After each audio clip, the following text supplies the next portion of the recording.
This is a story about time, and space, and shopping. Oh, and cars. Yeah, definitely cars. And when you connect the dots and figure out how all these things relate to you, not only does it improve your mental health, but it also changes your entire world. So, let's talk about impatience. You might have heard people say that being more patient leads to success and thought, well, that's great, but who has the time to wait for that? And if so, I hear you. I'm hardly the world's most patient person. Try driving in front of me 20 under the speed limit and you'll find out how impatient I can be. But I'm also focusing on how to be less impatient in life because, frankly, it's not great. When you find yourself getting impatient and annoyed, it can then bring on unnecessary stress, especially where it's because you have a lack of control, like when it's to do with what someone else is doing or not doing. Focusing on learning how to be less impatient is one of those mental health tips that might sound annoying because it's a bit of a well-duh piece of advice because it sounds obvious. But I'm going to guess you wouldn't be watching this video if you didn't find yourself getting impatient and annoyed sometimes, would you? Patience is a tough skill to master. We live in a society where time is measured in nanoseconds, where we're expected to be on 24/7, and where we start having heart palpitations if our online shopping order takes more than 24 hours to turn up. But really, you have to ask yourself this question: will being impatient change anything? No. No, it won't. Impatience doesn't make the thing happen any faster, and it just adds extra stress, which isn't going to be particularly helpful, especially if you have anxiety, because then it's like a red rag to a bull, then you may find that it sends your anxiety into overdrive. Let's think about time and patience in the context of space. No, seriously. Space is this vast, seemingly endless place where it's not about days, weeks, or months, but instead, things change slowly over millennia and eons.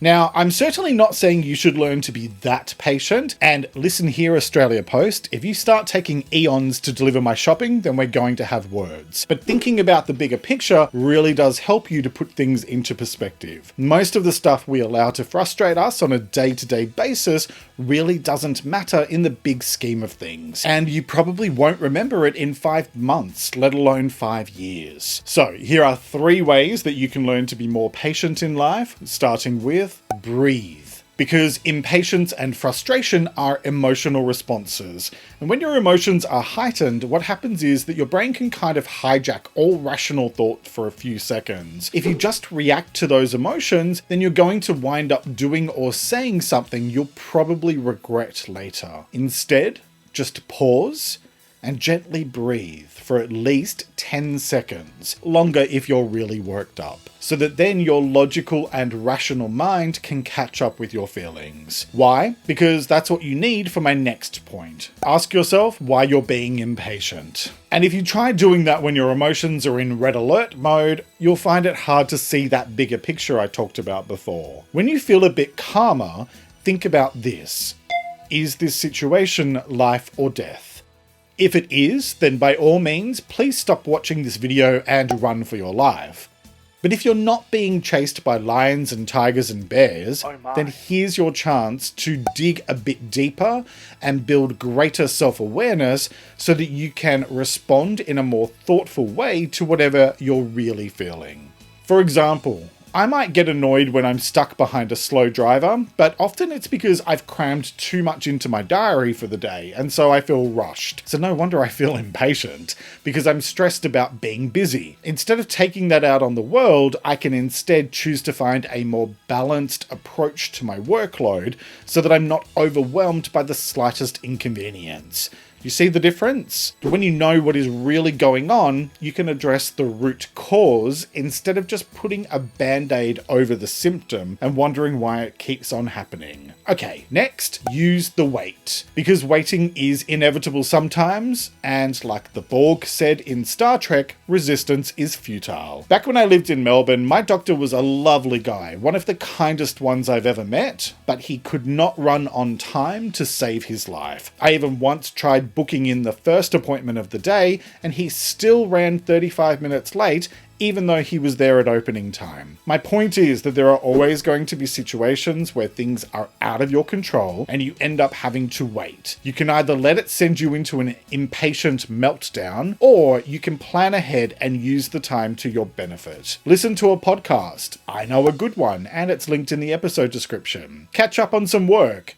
Take a book with you that you've been meaning to read. Oh look, I have one of those too. It's also linked in the episode description. My point is that if you know you're likely to be delayed or have to wait, use the time to do something pleasant just for you. After all, how often do you get to just sit and read? I don't know about you, but I like to use time stuck in traffic to turn my car into a mobile karaoke bar. You do you, but just remember that it's the mindset you choose that influences how you feel. So you can either choose to see a delay as an inconvenience or as an opportunity. So here's what I want you to take away from this video. Number 1, patience is a mindset. You get to choose what you do with your feelings. And so the more you learn how to be patient, the more you'll be able to find greater peace of mind. And number 2, most of what we get impatient about is out of our control. And so trying to control it is wasted energy.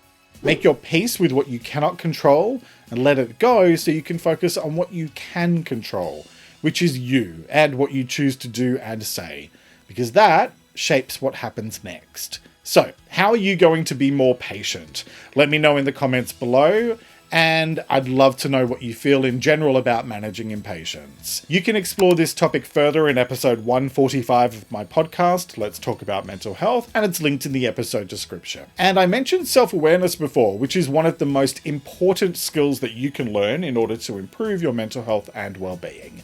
And in this video, I cover 6 ways to improve your self-awareness. So click here to watch it next, and subscribe to my channel for more weekly videos about looking after your mental health. Thank you very much for joining me today. Take care and talk to you next time.